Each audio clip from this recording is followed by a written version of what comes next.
माधवा कुंज विहारी हरे कृष्णा कृष्ण कृष्ण हरे हरे हरे राम राम राम हरे हरे हरे कृष्णा कृष्ण कृष्ण हरे हरे हरे राम राम राम हरे हरे हरे कृष्णा कृष्ण कृष्ण हरे हरे हरे राम राम राम हरे हरे हरे कृष्ण प्रभु जी धन्यवाद।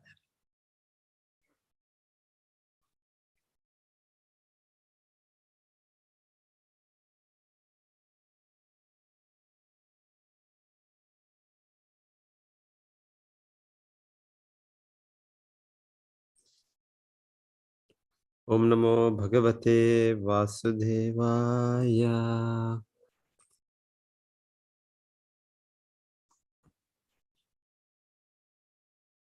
ओम नमो भगवते वासुदेवाय।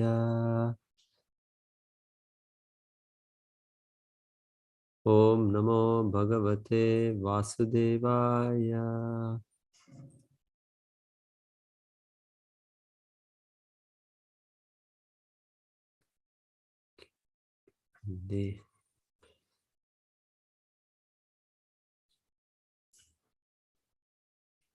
डाउनलोड्स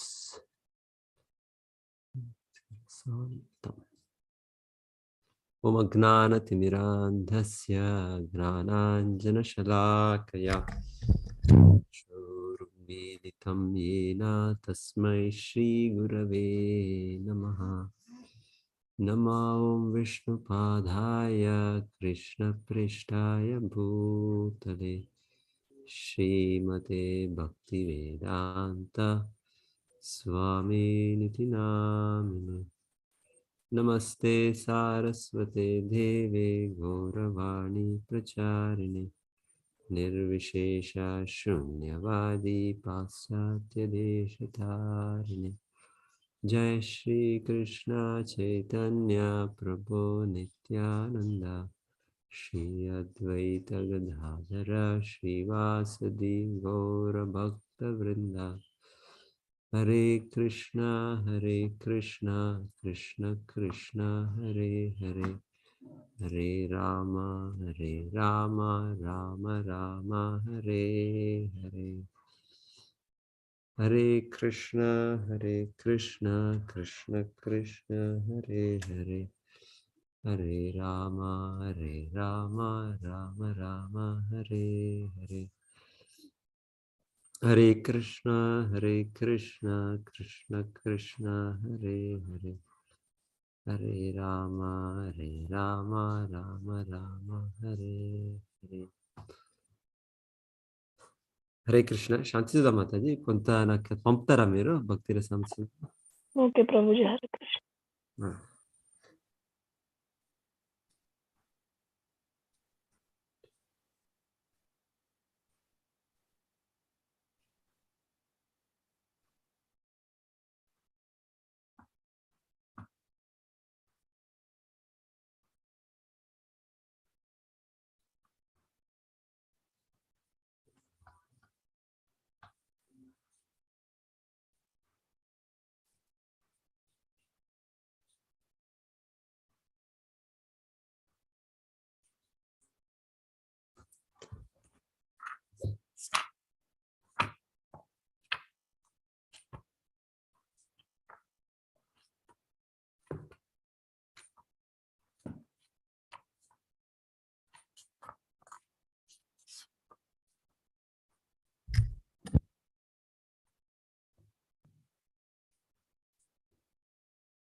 हरे कृष्ण प्रभु जी, धन्यवाद प्रणाम। हरे कृष्ण माताजी। वाणी हरे प्रभु जी, हरे कृष्ण।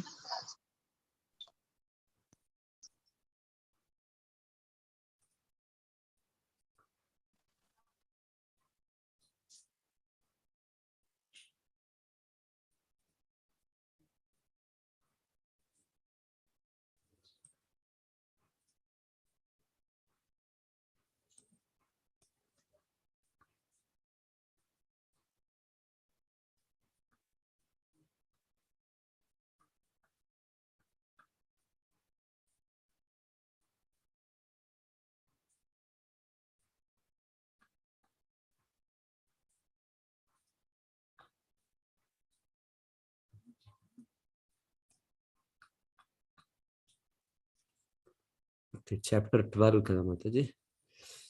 చాప్టర్ 12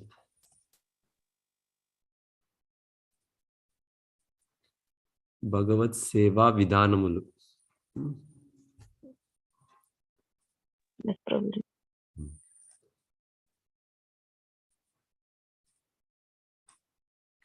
శాంతి సుధా మాతాజీ మీరు చదువుతారా?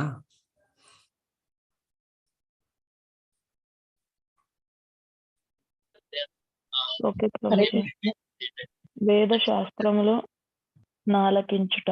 శ్రీ రూప గోస్వామి అభిప్రాయము ననుసరించి భక్తియుక్త సేవలో ప్రగతి సాధించుటకు దోహదము చేయు ఏ గ్రంథమైనను వేద శాస్త్రములగానే పరిగణింపవలను. శ్రీ మధ్వాచార్య కూడా మూల రామాయణము, మహాభారతము, పురాణములు, ఉపనిషత్తులు, వేదాంత సూత్రములు ఇంకను అట్టి శాస్త్ర రచనలను అనుసరించి రచించబడిన రచనలన్నిటినీ స్మృతి శాస్త్రములుగానే పరిగణించెను. కంద పురాణములో ఇట్లు గలదు: ప్రియమైన నారద, వైష్ణవుల భక్తియుక్త సేవ సాధన విధానమును వివరించడి సాహిత్యము పఠించుటలో నిరంతరము నిమగ్నుడగు వ్యక్తి మానవ సమాజములో ఎప్పుడును విశిష్టుడగునే ఉండును. నిస్సందేహముగా అతడు శ్రీకృష్ణ భగవానునకు ప్రీతి పాత్రుడగును. అత్యంత భద్రముగా అట్టి సారసత్వమును తన గృహమున నుంచుకొని భక్తి శ్రద్ధలతో దానికి ప్రణామములు నర్పించి వ్యక్తి సర్వ పాపముల నుండి విముక్తుడై చివరకు దేవతలకు కూడా ఆరాధ్యుడగును. వైష్ణవ సారసత్వమును రచించుచు అట్టి సారసత్వము తన గృహమున పదిలపరుచుకొను వ్యక్తి గృహములలో నారాయణుడు నిత్య నివాసము చేయును.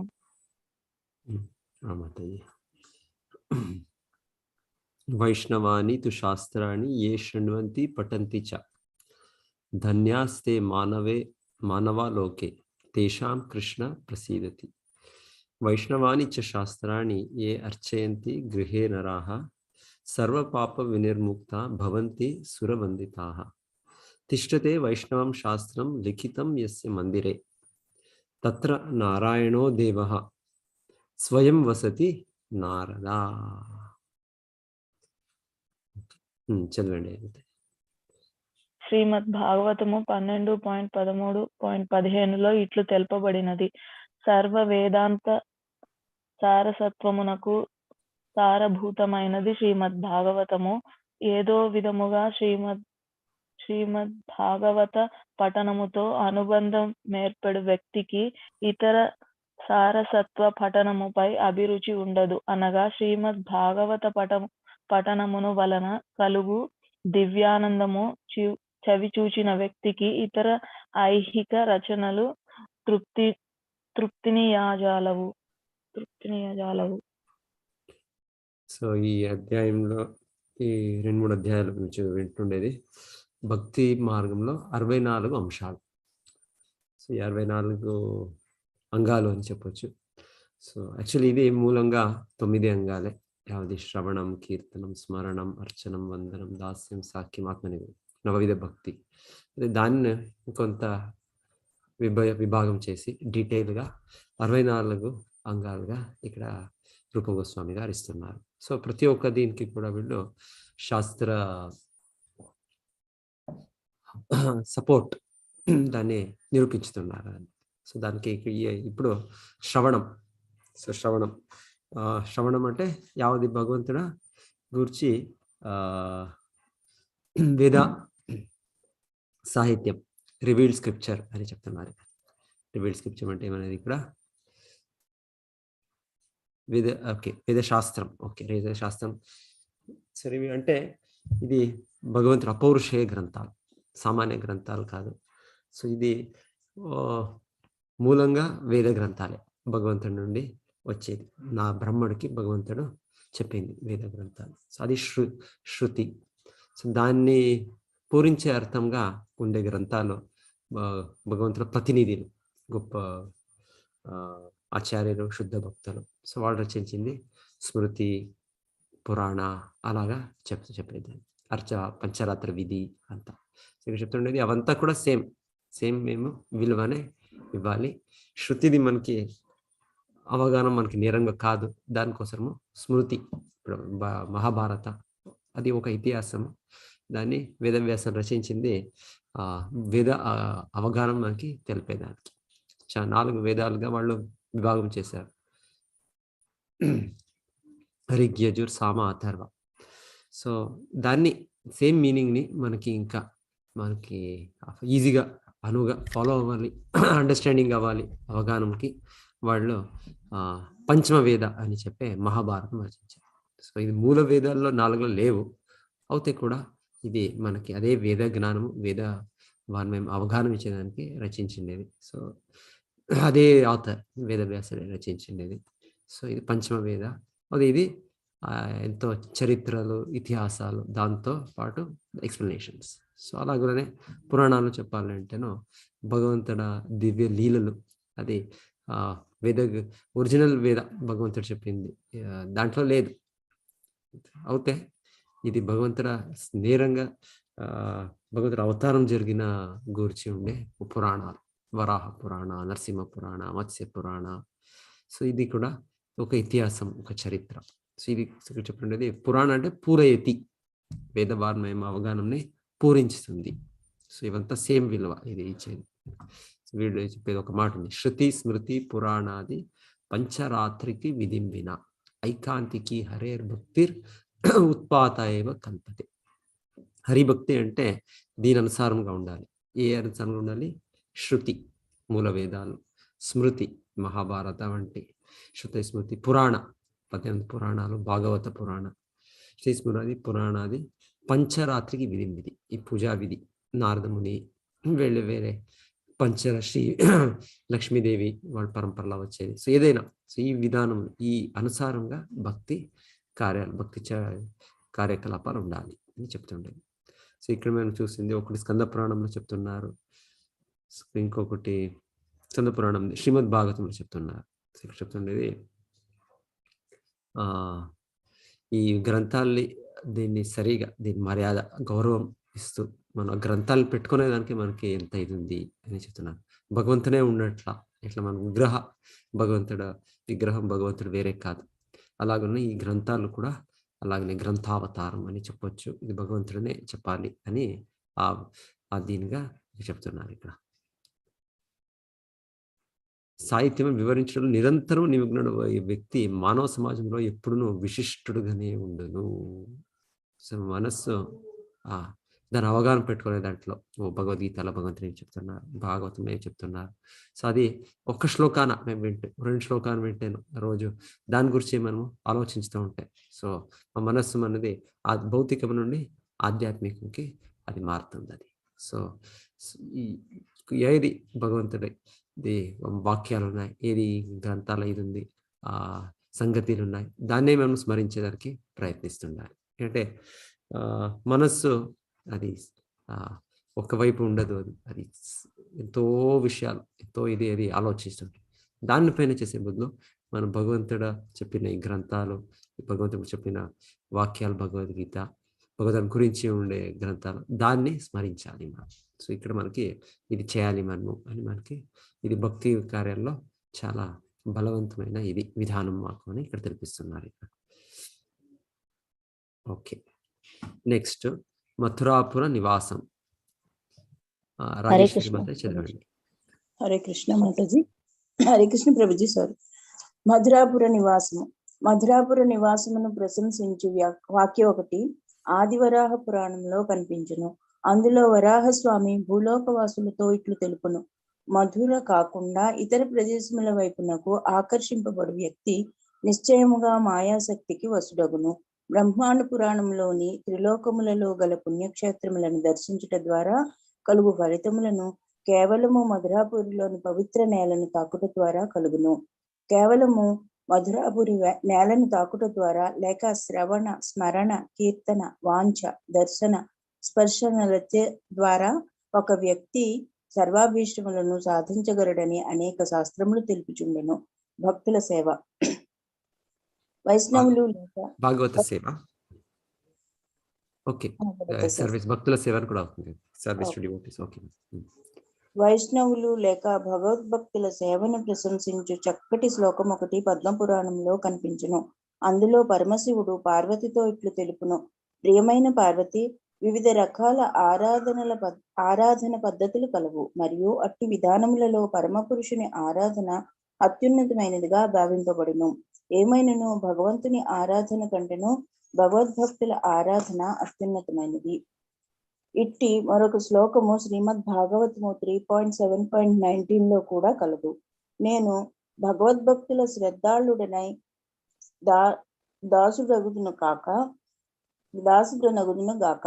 ఎందుకనగా వారిని సేవించుట ద్వారా నేను దేవాది దేవుని పాదార విందములకు శుద్ధమైన భక్తియుక్త సేవ చేసిన వాడు నగుదును. భక్తుల సేవ భౌతిక యాతలనన్నింటినీ తొలగించి దేవాది దేవుని పట్ల గాఢమైన భగవద్భక్తి భావనను పెంపొందించును. స్కంద పురాణంలో కూడా ఇట్టి వాక్యం ఒకటి కలదు: శంఖ, చక్ర, గదా పద్మములను సూచిస్తూ శరీరంపై ఊర్ధ్వపుండరములను ధరించి, తలపై తులసి మంజీరములను ధరించి, శరీరమును గోపీచందనంతో అలంకరించుకొనిన వారిని ఒక్కసారి దర్శించిన వారు కూడా సమస్త పాప ఫలముల నుండి ముక్తిని సాధింతురు. ఇట్టి వాక్యయే శ్రీమద్ భాగవతము 1.19.33 కూడా కలదు. భక్తుని దర్శించుట చేత, భక్తుని పాదార విందములను స్పృశించుట చేత, వారికి ఆసనమును సుగుట చేత ఒక వ్యక్తికి సమస్త పాప ఫలముల నుండి ముక్తి లభించినంతలో ఎట్టి సందేహము లేదు. అట్టి వైష్ణవుల సేవను స్మరించుట ద్వారా కూడా ఒకరు సకుటుంబ సపరివారముగా పవిత్రులగురు.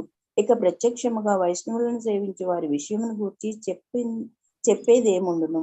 ఆది పురాణంలో శ్రీకృష్ణ భగవానుడే స్వయంగా అర్జునుతో ఇట్లు పలుకును: ప్రియమైన పార్థ, నా భక్తులని చెప్పుకొనువాడు నిజముగా నా భక్తుడు కాడు. నా భక్తులకు భక్తులని చెప్పుకొనువాడే నాకు నిజమైన భక్తుడు. ఎవరునూ దేవాది దేవుణ్ణి నేరుగా సమీపించలేరు. ఒకరు శుద్ధ భక్తుల ద్వారానే అతడిని సమీపించవలను. కనుకనే వైష్ణవ పరంపరలో ముందుగా ఒక భక్తుడిని తనకు ఆధ్యాత్మికాచార్యునిగా అంగీకరించి వారికి సేవలు అందించుటే ప్రథమ కర్తవ్యము. భక్తి రసామృత సింధువులో తెలుపబడిన వివిధ గ్రంథముల ద్వారా నిర్ధారించబడిన భగవత్ సంబంధమైన అంగములన్నీ కూడా భగవద్భక్తులకు సంబంధించిన అంగములుగా పూర్వాచార్యులు మరియు భగవద్భక్తులు అంగీకరించారని శ్రీ రూప గోస్వామి ప్రకటించను. హరే కృష్ణ ప్రభుజీ. ధన్యవాదాలు. మథురావాస మహిమ. సో మథుర, సో ఇది భగవంతుడ దివ్యధామాలు ఇవంతా. మథుర, బృందావన, మాయాపుర. సో మథుర పర్టికులర్లీ మథురాపుర నివాసం అని చెప్తున్నారు ప్రత్యేకంగా. సో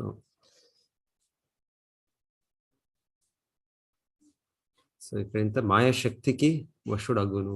మాయాశక్తి ఇక్కడ లేకున్న వాళ్ళు ఖండితంగా అవుతారు. వరాహస్వామి భగవంతుడే చెప్తుండేది. ఆమెకి అక్కడ సందర్శించటం వలన ఇతర పుణ్యక్షేత్రాలను సందర్శించి దొరుకుతుంది అని చెప్తున్నారు.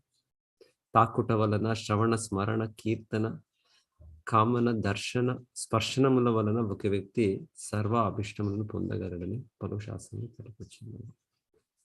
అవును. సో ఈ దివ్య క్షేత్రాలు విజిట్ చేసినప్పుడు మనకి కూడా అనుభవం అవుతుంది. అక్కడ ఉండే భక్తి, అక్కడ భగవంతుడ ఇచ్చ నుండి భక్తి కార్యాలు భక్తులు చేస్తుంటారు. చాలా భక్తులు అక్కడ నివాసించి చేస్తుంటారు. సో అక్కడ ఆ వాతావరణం ఉంటుంది. అక్కడ వెళ్ళినప్పుడు ఆ భక్తి కార్యాలు చేసేదానికి మనకి ఒక ప్రేరణ దొరుకుతుంది. దానికి ఇక్కడ మథురాపురం నివాసం. సో సాధ్యమైనంత మనం అక్కడే పోయి ఉండిపోవాలి. భక్తుల ఇది ఉంటుంది, కోరిక. అయితే చెప్తారు ఇది ఎలా అంటే, ఇప్పుడు తీర్థక్షేత్రాల్లో, పుణ్యక్షేత్రాల్లో అక్కడ మనకి భక్తి కార్యాలు చేస్తే చాలా ఎఫెక్ట్ ఉంటుంది. చాలా ఎఫెక్ట్ అంటే ఫలితం వేరే ప్రదేశాల చేసేదానికన్నా అక్కడ చేసేదానికన్నా ఒక 1000 మార్లు 10,000 మార్లు అని ఉంటుంది. సో అలాగనే అపరాధాలు కూడా అలాగే చెప్తారు. భగవంతుడు రెండుగా కూడా ఉన్నారు. పుణ్యక్షేత్రాల్లో దొరికే ఒక లాభము, ఒక పుణ్యము, అంతే విధంగా ఒక పాపము కూడా. ఒక చిన్న పాపం చేస్తే అక్కడ చాలా పెద్దగా అక్కడ దానికి ఎఫెక్ట్ పెద్దగా ఉంటుంది. సో దానికి చెప్తారు మనము అంత క్వాలిఫైడ్ అర్హతలు ఉండే వరకు ఆ పుణ్యక్షేత్రాల్లో నివసించరాదు. పర్టికులర్లీ మథుర, వృందావన. సో ప్రభుపాదం తెలిపిండేది భక్తులు మీరు కొంత రోజులు, 3 రోజులు, 7 రోజులు, 10 రోజులు అలాగా కొంత సమయం ఇక్కడ నివసించండి. సో తర్వాత మీరు ఎక్కడెక్కడ ఉన్నారో మీరు అక్కడ వండుకొని మీ భక్తి కార్యాలు చేయండి. అంటే మనము ఫస్ట్గా వెళ్ళినప్పుడు మనకి అది గొప్ప క్షేత్రంగా అనిపిస్తుంది. కొంత రోజులైనాక ఇది వేరే మన ఊరు ఉన్నట్లే, మన పల్లి ఉన్నట్లే, మన నగరం ఉన్నట్లే అక్కడ కూడా మనం భౌతికంగానే మన దృష్టి ఉండే కారణం వల్ల భౌతికంగా చూస్తాం. మనం ఆధ్యాత్మిక ఇది చూడము. లేకుంటే యాక్చువల్లీ ఈ దివ్య క్షేత్రాలు ఇది ఆధ్యాత్మికమైన క్షేత్రాలు. భగవంతుడు ఎక్కడ వచ్చి తన లీలలు భగవంతుడు చూపింది, తన జన్మము, తన కార్యకలాపాలు చేసింది. ఇదంతా దివ్యమైన ప్రదేశాలు. అయితే మనకి ఆ దృష్టి లేకుండా కారణమున మనము భౌతికంగానే చూసే దీని ద్వారా మనము అపరాధము చేస్తాము. సో దానికి చెప్తారు కొంత రోజులు ఉండండి మీరు చాలు. ఎవరికైనా ప్రత్యేకంగా ఎవరైనా భక్తులకి అక్కడ ఒక సేవ, భగవంతుడు శుద్ధ భక్తుల ఆచార్యుల నుండి సేవ వాళ్ళకి దొరికింటే వాళ్ళు అక్కడ ఉండొచ్చు. లేకుంటే సామాన్యంగా చెప్పేది కొంత రోజులు అక్కడ నివసించాలి.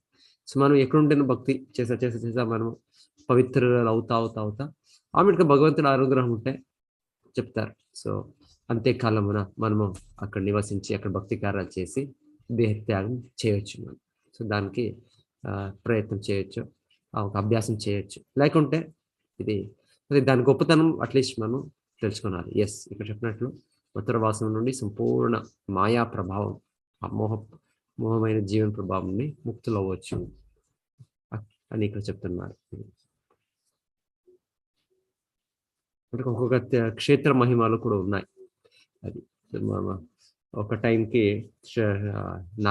ఎవరు శ్రీకృష్ణుడ తండ్రి నందమహారాజు ఆలోచన పెట్టుకుంటారు. సో నేను ప్రయాగకు వెళ్ళాలి. ప్రయాగ అంటే అలహాబాదు. అక్కడ త్రివేణి సంగమము. సో దాని కింద గొప్ప తీర్థక్షేత్రము ఇంకొకటి లేదు. సో నేను అక్కడ వెళ్ళాలి. అక్కడ వెళ్ళి అక్కడ దర్శనం చేసి అక్కడ నేను నీళ్లు స్నానం చేసి ఆ నీళ్ళలో పవిత్రుడవ్వాలి నేను. అది ఒక ఆలోచన. సో నందమహారాజు యాక్చువల్లీ నందమహారాజు చాలా గొప్ప భక్తులు. అయితే ఒక టైంకి ఒక కోరిక అలాగ ఉంటుంది. సో అప్పుడు ఒకటి శ్రీకృష్ణుడు ఒక ఇది చేసేది, ఒక అరేంజ్మెంట్. ఎవరో ఒక వ్యక్తి వీళ్ళు నందమహారాజు చూస్తారు. వ్యక్తి చాలా నల్లగా ఏమో ఉంటారు, కొంత ఏదో ఉంటుంది. సో ఆ వ్యక్తిని చూసి కొంత నందమహారాజు ఎవరు ఈ వ్యక్తి, ఎక్కడి నుంచి వస్తున్నారు అని వాళ్ళు ఉండే స్థలం దగ్గరే ఎక్కడో ఒక చిన్న ఒక కుండ, ఒక నీళ్ళ ఇది ప్రదేశం, అక్కడ వాళ్ళు స్నానం చేసి బయట వస్తారు. సో వాళ్ళు దాంట్లోగా వెళ్ళేటప్పుడు కొంత నల్లగా ఏమో ఉంటారు అనుకుంటాను వాళ్ళు. అది బయట వచ్చినాక ఆ వ్యక్తి చాలా ఒక దేవత వ్యక్తి విధంగా ప్రజ్వలించి ఉంటారు. సో వీళ్ళు నందమహారాజు ప్రశ్నించారు, ఎవరు మీరు, ఇక్కడ ఎలా వచ్చారు, ఇక్కడ ఏం చేస్తున్నారు, ఇక్కడ మీరు ఏం మీ పరిణామం మీకు అయింది, ప్రభావం అయింది మీ పైన, మీరు ఆ నీళ్ళలో స్నానం చేసి వచ్చినాక మీరంతా కంప్లీట్ దేహం చేంజ్ అయినట్లు అనిపిస్తుంది. సో అప్పుడు చెప్తారు ఆ వ్యక్తి, నేను తీర్థరాజా. అంటే ప్రయాగ అంటే అలహాబాద్, ప్రయాగ త్రివేణి సంగమ, అది చాలా గొప్ప క్షేత్రము. దానికి ఒక దేవత ఉన్నారు. ప్రతి ఒక్కటి తీర్థక్షేత్రానికి ఒక వ్యక్తి ఉంటారు. సో అన్ని తీర్థాలకి రాజా అని చెప్తారు. సో ఆ వ్యక్తి చెప్తారు, నేను తీర్థరాజు ప్రయాగ్. సో నేను ఇక్కడ మీ స్థలంకి వచ్చి నేను పవిత్రం చేసుకుంటున్నాను. నేను సాక్షాత్ ఆ వ్యక్తినే, ఏమి క్షేత్రము తీర్థక్షేత్రం చెప్తామో దాని స్వరూపమైన వ్యక్తి, ఆ దేవత ఎవరున్నారో ఆ వ్యక్తినే వచ్చి బృందావనంలో వచ్చి స్నానం చేసి వెళ్తున్నారు. సో అప్పుడు నందమహారాజ్ తెలిసింది, ఓ నేను అక్కడ పోయే అవసరం ఏముంది, ఈ బృందావన ధామమే ఇంత దివ్య ధామము, ఆ వ్యక్తిని ఆ దేవతనే వచ్చి ఇక్కడ వాళ్ళు పవిత్రీకరణ చేసుకొని వెళ్తున్నారు. సో అంటే ఇక్కడ చెప్పేది అన్ని, సో అలాగే చెప్తారు, అన్ని తీర్థక్షేత్రాలు ఏదైతే ఉంది అన్ని కూడా గోలోకం, ఈ బృందావనంలో భాగంగా ఉంది. సో ఇలా శ్రీకృష్ణుడు భగవంతుడ మూల రూపము. సో అన్ని రూపాలు, రామ, నరసింహ, వరాహ, రామాదిమూర్తిషు కళానియమేన తిష్టం నానావతారం అకరోద్భువనేషు కింతు కృష్ణ స్వయం సభవత్ పరమపమాన్యో గోవిందమాది పురుషం తమహం భజామి. సో ఇలాగా భగవంతుడు శ్రీకృష్ణుల రూపంలో అన్ని దేవతలు, అన్ని తన స్వీయ అంశాలైన నారాయణ స్వరూపాలు అన్ని కూడా ఉన్నారు. రామ, నరసింహ, వరాహ. అలాగనే ఈ శ్రీకృష్ణ దివ్యధామైన బృందావనంలో, గోలోకంలో అన్ని ధామాలు చేరుకోండి అని కూడా చెప్పే మాట ఉంది.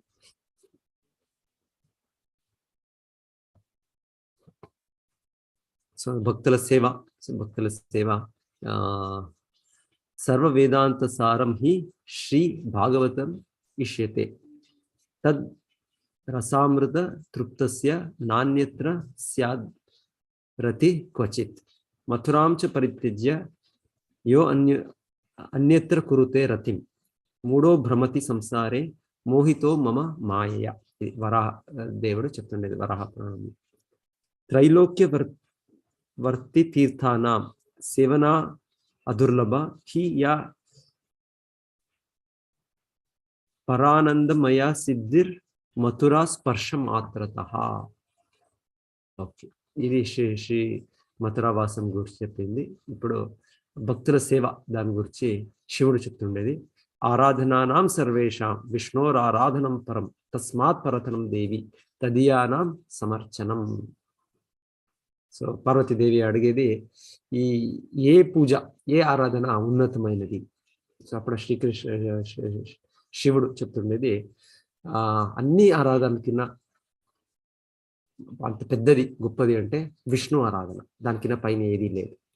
అది దానికిన్నా ఇంకొకటి ఉంది గొప్ప ఆరాధన. అదేమిటి అంటే విష్ణుతో సంబంధం ఉండే వ్యక్తి వాళ్ళ ఆరాధన. సో వైష్ణవ. సో తులసీదేవి కూడా మేము ఆరాధిస్తాము. ఎలా ఆరాధిస్తాము? విష్ణుకి చాలా ఆత్మీయ భక్తురాలు. సో దానికోసము విష్ణుకి సంబంధంలో ఉండే శుద్ధ భక్తులు, ఆచార్యులు, సో వాళ్ళ ఆరాధనము భగవంతునికి ఇంకా ప్రియము, అదే ఇంకా గొప్పది అని ఇంకా శివుడు చెప్తుండేది.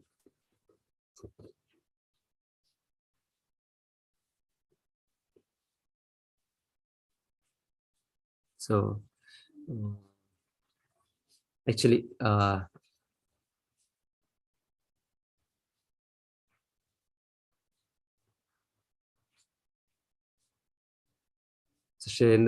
ఎంతో శిష్యులు, శిష్యులు చెప్తే వాళ్ళు ప్రభుపాదుని వాళ్ళు చూశారు. వాళ్ళ సంఘంలో వాళ్ళు ఇది చెప్పేది వాళ్ళు ఇప్పటికీ వాళ్ళకి మర్చే కాదు.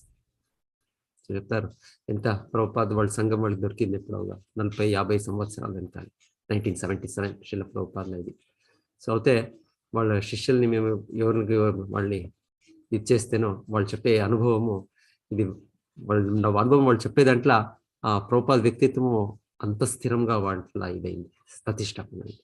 అంటే అంత ఎఫెక్ట్, శుద్ధ భక్తుల ఎఫెక్ట్ వాళ్ళది ఒక సెకండ్, ఒక ఇది చిన్న ఒక సంఘమే అదంతా ప్రభావం ఉంటుంది. సో దానికి చెప్తుండేది, ఆ వ్యక్తులు, ఆ ఉన్నత స్థాయిలో ఉండే వ్యక్తులు వాళ్ళ దర్శన వలన, సందర్శనం వలన, పాదాదర విందమును తాకుట వలన, ఇది భక్తుల భాగవతోత్తమం, ఉత్తమాధికారి. దాన్ని వాళ్ళు భక్తులకి చెప్తుండేది. సో భక్తులు మనం డిఫరెంట్ లెవెల్స్. ఇది భాగవతోత్తమం, శుద్ధ భక్తులు, 100కి 100 పాళ్ళు ఉండే శుద్ధ భక్తులు వాళ్ళ ఇది చెప్తుండేది. భాగవతుల పాదార విందమును తాకుట వలన, వారికి ఆసమనొసగుట వలన ఒక వ్యక్తికి సర్వ పాపముల నుండి విముక్తి కలుగుటకు ఎట్టి సందేహము లేదు. అదే మేము వింటాం కదా, చెప్పేది తీర్థక్షేత్రాలకు మనం వెళ్తాం సామాన్యంగా. మేము వెళ్ళాలి, మనం ఎప్పుడైనా ఒకటి వెళ్ళాలి కొంత సమయంకి, at least once a year, once a 2 years, ఎప్పుడైనా సాధ్యమవుతుందో మనకు ఒక అడ్వాంటేజ్, ఒక లాభం తీసుకుంటాం. అక్కడ వెళ్ళి ఆ తీర్థక్షేత్రాల ఒక దర్శనము, అక్కడ ఉండే అక్కడ తీర్థాలు ఆ నదిలో మనం ఇచ్చేసేది, మన పాపాలంతా విడిచేస్తాం.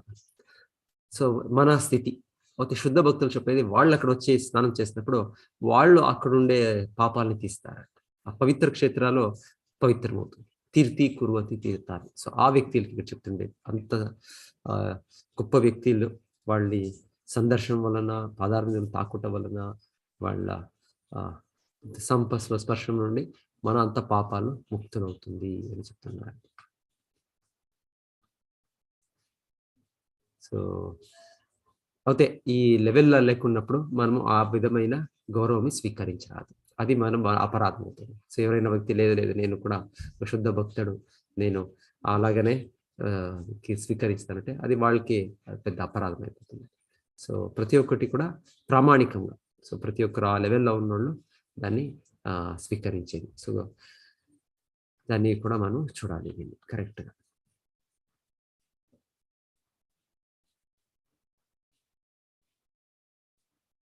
భక్తి రసాయన సింధువులో వివిధ గ్రంథముల నుండి ఉదాహరించబడిన శ్లోకములన్నీ పూర్వ ఆచార్యుల చేతను, శుద్ధ భక్తుల చేతను ప్రమాణంగా అంగీకరించబడిందని శ్రీల రూప గోస్వామి ప్రకటించను. ఓకే, అరుణా మాతాజీ చదవండి. హరే కృష్ణ ప్రభుజీ. తన స్థితికి తగినట్లు భగవంతుని సేవించుట. ప్రతి ఒక్కరును తమ తమ ఆర్థిక స్థితికి తగిన విధముగా దేవాది దేవుని మహోత్సవములు జరుపుటకు పూనుకొనవలెనని పద్మపురాణం తెలుపుచున్నది. భగవంతునికి జరపవలసిన ఉత్సవములన్నింటినీ భగవంతుని ప్రతి వ్యక్తి ఏదో విధముగా జరపవలసినది. కార్తీక మాసంలో ఊర్జావ్రతము శ్రీకృష్ణ భగవానునకు చేయు ఉత్సవములలో మిక్కిలి ప్రధానమైనది ఊర్జావ్రతము. ఈ ఊర్జావ్రతమును కార్తీక మాసం అక్టోబరు, నవంబర్లో జరుపుదురు. ముఖ్యంగా బృందావనంలో దేవాది దేవుని దామోదర రూపంలో అర్చించుటకు ఒక నిర్ణీత కార్యక్రమము కలదు. తల్లి యశోద శ్రీకృష్ణుని ఉదరమును దామము అనగా తాడుతో బంధించిన నాటి రూపమే దామోదర రూపము. ఆ దామోదర రూపము భక్తులందరికీ మిక్కిలి ప్రీతిపాత్రమైనట్లే దామోదర లేక కార్తీక నామముతో వ్యవహరింపబడు ఆ మాసము కూడా భక్తులకు ప్రియతమమైనది. కార్తీక మాసంలో ముఖ్యంగా మధురాపురంలో శ్రీ ఊర్జావ్రత సేవను భక్తులు జరిపి తీరవలెనని విధింపబడినది. నేటికి ఎందరో భక్తులు ఈ ఆచారమును పాటించుచున్నారు. వారు మధురకు కాని బృందావనమునకు కాని పోయి కార్తీక మాసం అంతయు ప్రత్యేకంగా ఈ సేవ చేయుటకు అచ్చట నొందురు.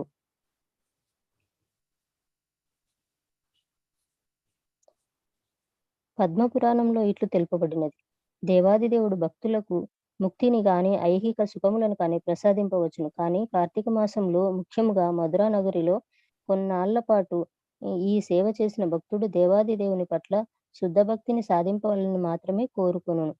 దీని తాత్పర్యం ఏమనగా, భగవానుడు తన సేవ పట్ల శ్రద్ధ లేని వారికి సేవా భాగ్యమును అనుగ్రహింపడు. కానీ అంతగా శ్రద్ధ లేని భక్తులు కూడా విధులను సారముగా భారతదేశంలోని మధురానగర ప్రాంతంలో భక్తియుక్త సేవ చేసినచో సులువుగా భగవానుడు వారికి తన వ్యక్తిగత సేవా భాగ్యమును అనుగ్రహించును. భగవల్లీలను స్మరించు ఉత్సవములు. భూమిపై భగవానుని అవతారమును, ఆయన వివిధ లీలలను స్మరించుచు ఉత్సవములు జరుపుటను గురించి భవిష్యోత్తర పురాణంలో ఒక శ్లోకం కలదు. ప్రభు జనార్దన అనగా కృష్ణ, దయచేసి దేవాదిదేవి నిన్ను ప్రసవించిన ఈ పవిత్ర దినమును మాకు తెలుపుము. ఆ విషయము నీవు మాకు తెలిపినచో ఆ దినమున మేము బ్రహ్మాండమైన ఉత్సవమును జరుపుకుందాము. పోయి కేశీ మదన, 100కి 100 పాళ్ళను నీ పాదారవిందములను శరణు పొందిన జీవాత్మలము మేము. మా ఉత్సవములతో సేవలతో నీకు ప్రీతి కలిగించుటే మా అభిష్టము.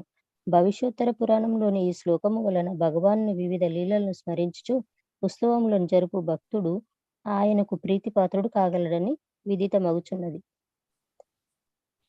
భక్తిం ముక్తిం పరిదద్యా దర్శితో అన్యత్ర సేవినా భక్తిం తునా దదాత్యైవ యతో పశ్య కరీహరేః.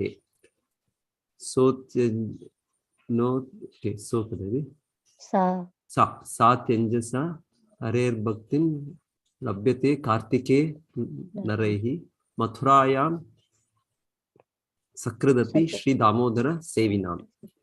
యస్మిన్ దినే ప్రసూతేయం దేవకీ త్వాం జనార్దన తద్దినం బ్రూహి వైకుంఠ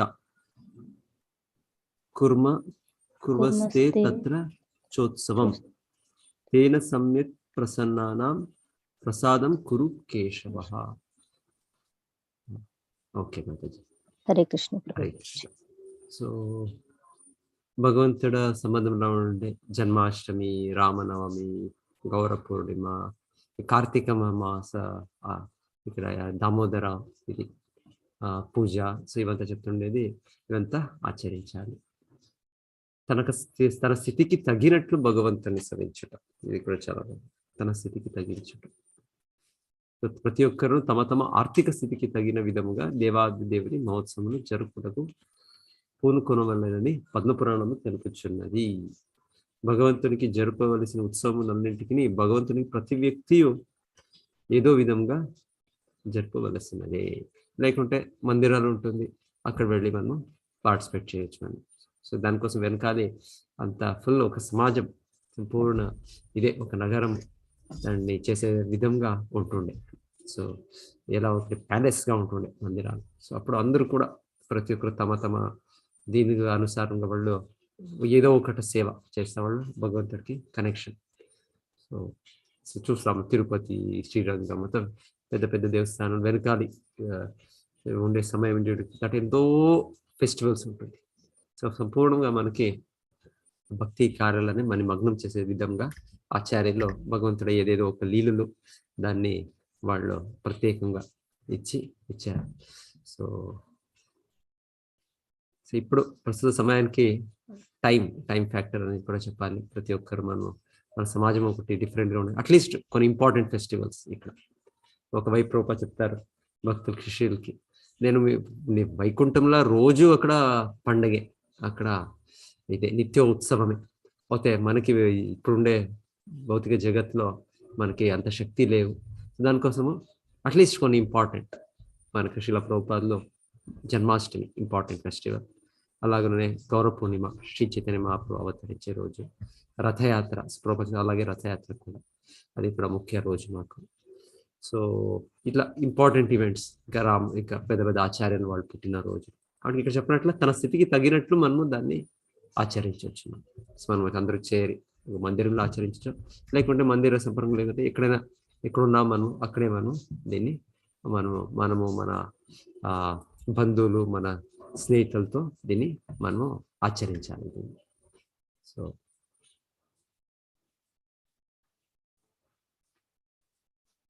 కార్తీక మాసం ఏమీ లే, ఆ కార్తీక మాసంలో దామోదరుడిని దామోదరాష్టక దానిని ప్రార్థనలు చెప్తూ మనం అది ఒక దీప ఆరాధన చేయొచ్చు. అది ఏదైనా మందిరంలో చేయొచ్చు, లేకుంటే అది కాలేదంటే మన ఇంట్లోనే ఆ భగవంతుడు ఫోటో పెట్టి ఆ దామోదరాష్టకం మనం చెప్పొచ్చు. సో దాన్ని గురించి చెప్తుండేది. సో భగవంతుడికి చాలా ఆత్మీయులు అవుతాము దాని ద్వారా. మనం అంత ప్రామాణికం లేకుంటేనో మనం భగవంతుడు మనని ఆ విధంగా చేస్తారు అని కూడా ఇక్కడ చెప్తున్నారు.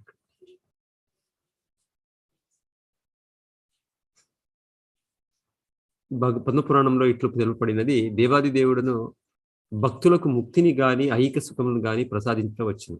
కానీ కార్తీక మాసంలో ముఖ్యంగా మథురా నగరిలో కొన్నాళ్ల పాటు ఈ సేవ చేసిన భక్తులు దేవాది దేవుని పట్ల శుద్ధ భక్తిని సాధింపవలదని మాత్రమే కోరుకొనును. దీని తాత్పర్యం ఏమనగా, భగవానుడు తన సేవ పట్ల శ్రద్ధ లేని వారికి సేవభాగ్యమును అనుగ్రహింపాడు. కానీ అంతగా శ్రద్ధ లేని భక్తులు కూడా విధులను అనుసారంగా భారతదేశంలోని మథురా నగర ప్రాంతంలో భక్తియుక్త సేవ చేసినచో సులువుగా భగవానుడు వారికి తన వ్యక్తిగత సేవ భాగ్యమును అనుగ్రహించును. సో జనరలీ మన ఇస్కాన్ అన్ని మందిరాల నుండి ఒక యాత్రలు ఉంటుంది. సో మనం అన్ని కార్తీక మాసంలో మథుర, వృందావన ఇది అక్కడ వెళ్ళేది ఉంటుంది. యాక్చువల్లీ మథుర ఉంది, వృందావన, మాయాపుర, పర్టికులర్ వృందావనని టార్గెట్ చేస్తారు చాలా భక్తులు.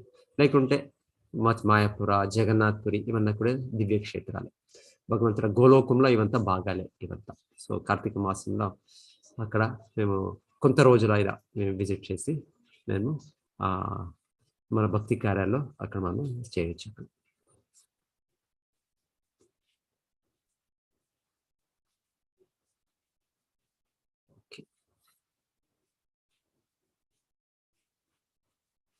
నెక్స్ట్ మీనాక్షి మాత చదవండి.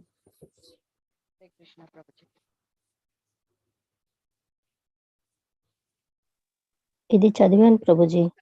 హరే కృష్ణ ప్రభుజీ. స్మరించి ఉత్సవం ఇది అయింది కదా మాతాజీ? నా వాయిస్ వినిపిస్తుందా ప్రభుజీ? హరే కృష్ణ. ఇది అయింది. ఓకే, నెక్స్ట్ ప్రభుజీ నా వాయిస్ వినిపిస్తుందా ప్రభుజీ? వినిపిస్తుంది మాతాజీ, వినిపిస్తుంది. హరే కృష్ణ ప్రభుజీ. ఆది పురాణము ఇట్లు తెలుపుచున్నది.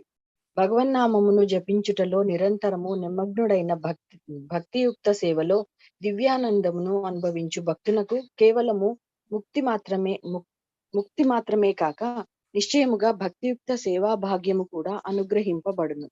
ముక్తి అనగా భవబంధముల నుండి విమోచనము. ముక్తి పొందిన వ్యక్తి ఈ ఇహలోకమున తిరిగి జన్మింపనక్కరలేదు. నిరాకారవాదులు తమ వ్యక్తిత్వమైన అస్తిత్వమునకు స్వస్తి చెప్పదలచి భగవానుల్లో ఐక్యము కాగోరుదురు. కానీ శ్రీమద్ భాగవతమును అనుసరించి ఒక వ్యక్తి తన నిజస్వరూపమును పొందు సాధనలో ముక్తి అనేది కేవలము ఒక ప్రారంభం మాత్రమే. ముక్తిర్హిత్వా న్యథారూపం స్వరూపేణ వ్యవస్థితి. ప్రతి జీవి నిజస్వరూప స్థితి దేవాది దేవుని సేవలో నిరంతరము నిమగ్నమై ఉండుటయే. ఆది పురాణములోని పై శ్లోకము ప్రకారము భక్తుడు కేవలము భక్తియుక్త సేవలో నిమగ్నుడై యుండుటతోనే సంతృప్తి చెందునని బోధపడుచున్నది. ఐహికమైన భౌతిక బంధముల నుండి ముక్తిని అతడు కోరుకొనడు. అనగా భక్తియుక్త సేవలో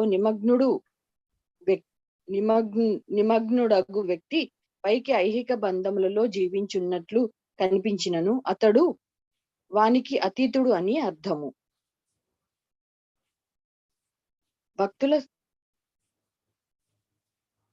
భక్తుల సాంగత్యములో శ్రీమద్ భాగవతము పఠనము.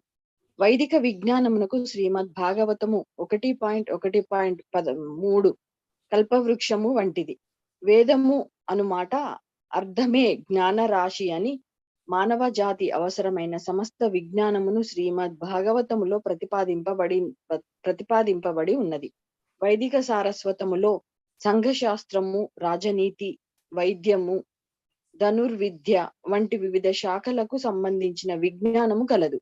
ఈ సర్వశాఖలకు సంబంధించిన విజ్ఞానమును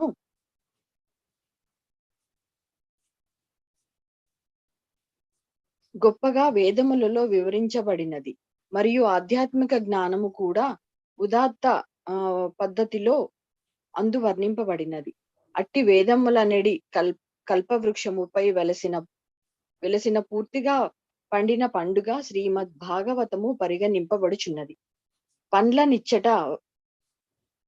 నిచ్చుట వలనే చెట్టునకు గౌరవం ఏర్పడును. ఉదాహరణమునకు ఫలరాజ మనదగిన మామిడి పండు కాయుచున్నది గనుకనే మామిడి చెట్టునకు ప్రశస్తి ఏర్పడినది. మామిడికాయ పండి పక్వమైనప్పుడు అది ఆ చెట్టు మనకిచ్చు అద్భుతమైన వరమగును. ఆ విధముగా వేదమనడి కల్పవృక్షమునకు కాసిన పూర్తిగా పండిన ఫలము శ్రీమద్ భాగవతము. పక్వమైన ఫలమును ముందుగా ఒక శుకము అనగా చిలక రుచి చూచినచో ఆ ఫలము మరింత ఆస్వాద్యముగా నుండును. అట్లే శుకదేవ గోస్వామి పవిత్ర ముఖార విందము నుండి వెలువడిన శ్రీమద్ భాగవతము ఫలమునకు రుచి మరింత ఎక్కువ. నడుమ ఎట్టి విచ్ఛేదనము లేని గురు శిష్య పరంపర ద్వారా శ్రీమద్ భాగవతమును అధ్యయనము చేయవలెను. ఒక పండిన ఫలము చెట్టు చిటారు కొమ్మ నుండి వివిధ వ్యక్తుల చేతుల మీదుగా క్రిందికి దింపబడినచో ఆ ఫలము చితికిపోకుండా భద్రముగా మనకు లభించును. అట్లే శ్రీమద్ భాగవతము గురు శిష్య పరంపర ద్వారా మనకు లభించినచో అది ఏ విధముగాను చెక్కు చెదరకుండా నుండును. ఆధ్యాత్మిక జ్ఞానము పొందుటకు గురు శిష్య పరంపరయే సరైన మార్గమని భగవద్గీత 4.2లో తెలుపబడినది. ఏవం పరంపరా ప్రాప్తం. అట్టి జ్ఞానము గురు పరంపర ద్వారా శాస్త్రముల వాస్తవ ప్రయోజనము నెరిగిన ప్రామాణికుల ద్వారా మాత్రమే ఆర్జింపవలెను. శ్రీమద్ భాగవతుడు అనబడు ఆత్మ సాక్షాత్కారము పొందిన వ్యక్తి ముఖముగానే అధ్యయనము చేయవలెనని శ్రీ చైతన్య మహాప్రభు ఆదేశము. భాగవతుడు అనగా దేవాది దేవుడగు భగవానునితో సంబంధము గలవాడని అర్థము. అందుచే ఒక్కొక్కప్పుడు భక్తుని భాగవతుడు అనుట గలదు. అట్లే భగవానునితో గల భక్తి సంబంధమును వివరించు గ్రంథములు కూడా భాగవతం అనబడినది. శ్రీమద్ భాగవతం యొక్క నిజమైన రుచి తెలియవలెననిన భాగవతులగు వారి నోటనే దానిని వినవలెను. శ్రీ చైతన్య మహాప్రభు ఉపదేశించెను. ముక్తుడగు వ్యక్తికి కూడా శ్రీమద్ భాగవతము ఆస్వాధ్యాయమే. శుకదేవ గోస్వామి తాను తన తల్లి గర్భమున నున్నప్పుడే ముక్తి సాధించినను శ్రీమద్ భాగవతము ఆస్వాదించిన పిమ్మటనే తాను శుద్ధ భక్తుడను కాగలిగితినని అంగీకరించును. కావున కృష్ణ చైతన్య మార్గమున పురోగతిని సాధింపగోరువారు ప్రామాణికులగు భక్తుల సాంగత్యములో శ్రీమద్ భాగవత సారమును ఆస్వాదింపవలెను. శ్రీమద్ భాగవతము 2.1.9లో శుకదేవ గోస్వామి తాను ఆరంభమున నిరాకార బ్రహ్మము వైపే ఎక్కువ ఆకర్షింపబడినను తన తండ్రి యగు వ్యాసదేవుని ముఖమున దేవాది దేవుని దివ్యలీలను ఆలకించిన తర్వాత శ్రీమద్ భాగవతం వైపునకు ఎక్కువగా ఆకర్షింపబడినట్లు అంగీకరించెను. ఇచ్చటి భావమేమనగా వ్యాసదేవుడు కూడా ఆత్మ సాక్షాత్కారము పొందినవాడు. దివ్య జ్ఞానముతో కూడిన ఆయన పరిణత రచనను పైన తెలిపిన విధముగా ముందుగా ఆయన శుకదేవ గోస్వామికి అందజేసెను. హరే కృష్ణ. హరే కృష్ణ ప్రభుజీ. ధన్యవాదాలు ప్రభుజీ. వేదవాన్మయం వినేది అది ఒక పాయింట్ గా ఉండే. దాంట్లో ప్రత్యేకంగా శ్రీమద్ భాగవతం వినేది దాని ప్రత్యేకంగా ఇంకొక పాయింట్ గాను ఇంకా స్ట్రెస్ దాన్ని ఇస్తున్నారు. సో ఇప్పుడు లాస్ట్ గా 24 అంశాలు చెప్పినాక దాంట్లో 5 చాలా ముఖ్యము అని మనకి ఇంకొకసారి స్ట్రెస్ చేస్తారు. సో అలాగా ఇక్కడ వెనకాల ఈ రోజు ఫస్ట్ పాయింట్ మేము వినిందే వేదవాన్మయంని వినేది. సో దాంట్లోనూ శ్రీమద్ భాగవతం పఠనము అని స్పష్టంగా పర్టికులర్ జనరల్ గా ప్రిన్సిపల్ చెప్తున్నారు.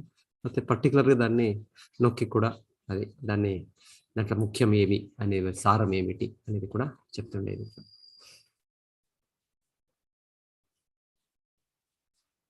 సో ఇది పరమహంస సంహిత అని చెప్పేది భాగవత పరమహంస అంటే నిజంగా దీన్ని ఆస్వాదించే వాళ్ళు ముక్త పురుషులు. నేను అక్కడ చేరే భాగవతం ఫస్ట్ గా 5,000 సంవత్సరాల వెనకాల పబ్లిక్ గా అది డిస్కషన్ అయినప్పుడు అక్కడ ఉండిన అందరూ కూడా ముక్త పురుషులే. ఎవరు శుకముని చెప్తున్నారు, పరీక్షిత్ మహారాజు వింటున్నారు.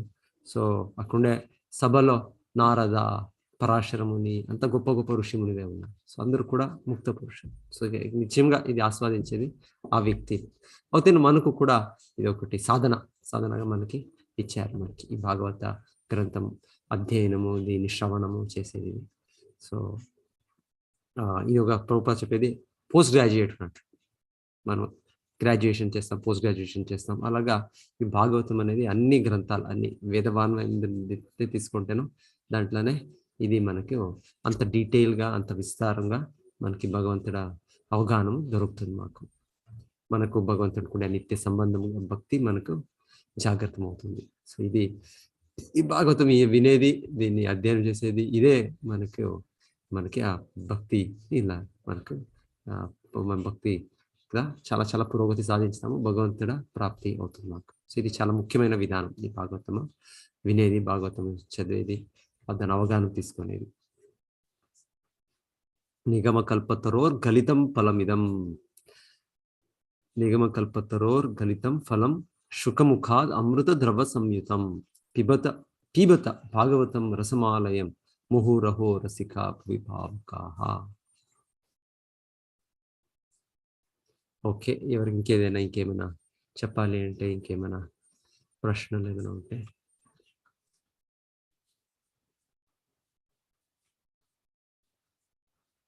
ఈ ప్రెజెంటేషన్ రేపు చేస్తారా? ప్రెజెంటేషన్ టాపిక్స్ ఇంకా ఉందా, అది అయిందంతా? అరవింద మాతాజీ, హరే కృష్ణ. హరే కృష్ణ ప్రభుజీ. రేపు మాది ఉంది ప్రభుజీ, భక్తి అనన్య భక్తి గురించి. మీది మాతాజీ? Okay okay Mataji. దాంతో ఇంకో 2 పేజీలు ఏమో ఉంది, ఇది రేపే చేస్తాను ఈ అధ్యాయంది. ఓకే ప్రభుజీ. హరే కృష్ణ ప్రభుజీ. హరే కృష్ణ మాతాజీ. హరే కృష్ణ ప్రభుజీ. హరే కృష్ణ.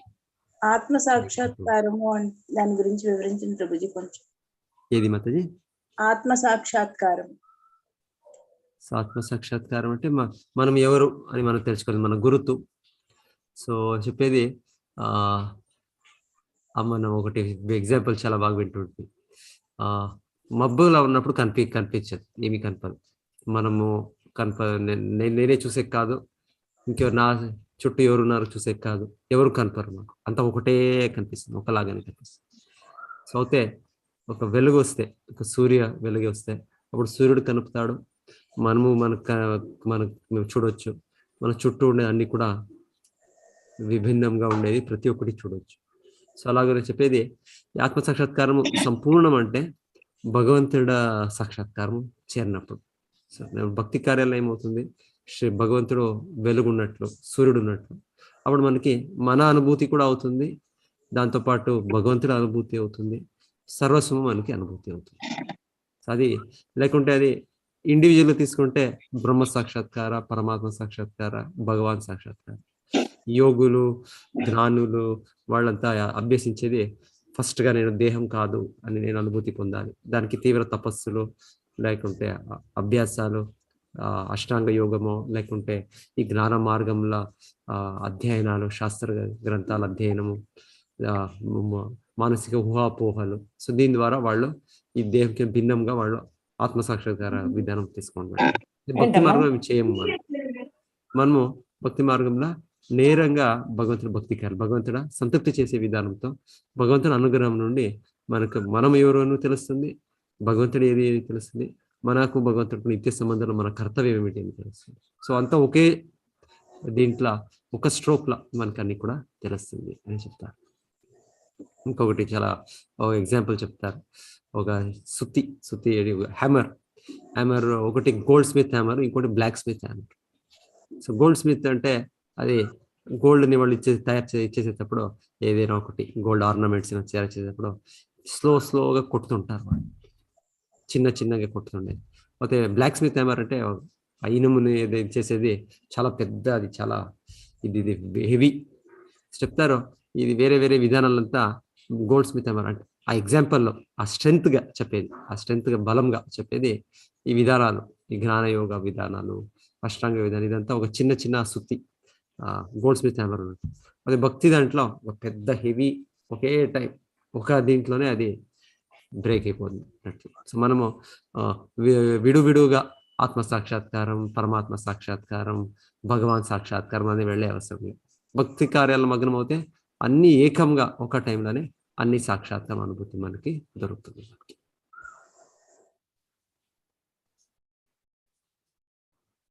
హరే కృష్ణ ప్రభు, ధన్యవాదాలు. హరే కృష్ణ మాతాజీ, హరే కృష్ణ.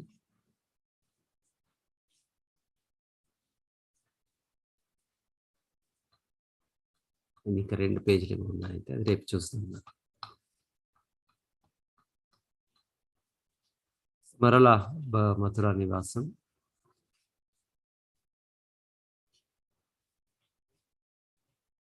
హరినామ సంకీర్తన.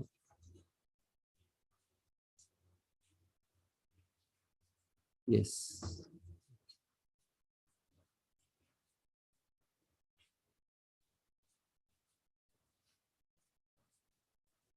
ఓకే మాతాజీ, అలా ఉంటే నిలుపుతాం మనం ఈరోజు. హరే కృష్ణ. అందు భక్తులకి ధన్యవాదాలు. వాంఛాకల్పతరుభ్యశ్చ కృపా సింధుభ్యో చ పతితానాం పావనేభ్యో వైష్ణవేభ్యో నమో నమః. భక్తి రసామృతం హరే కృష్ణ ప్రభుజీ, హరే కృష్ణ.